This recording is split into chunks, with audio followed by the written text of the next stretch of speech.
Do you have an old Gmail account lying around that hasn't been used in a while?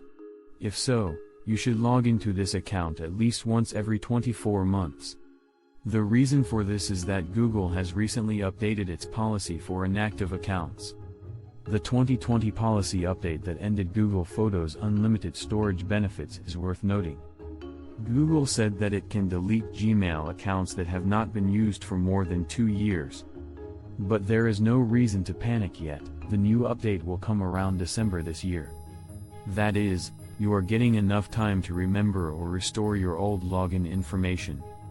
According to various reports, closed Gmail addresses will not be open for reuse.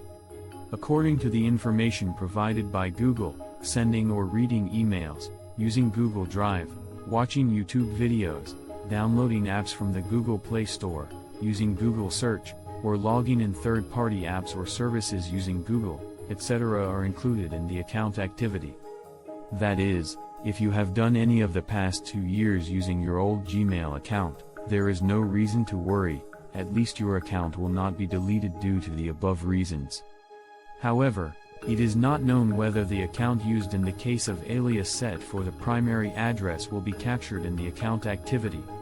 However, Google has clearly stated that the account in the Google One subscription must be included in the account activity, but in this case, it is not known what will happen to the alternative accounts.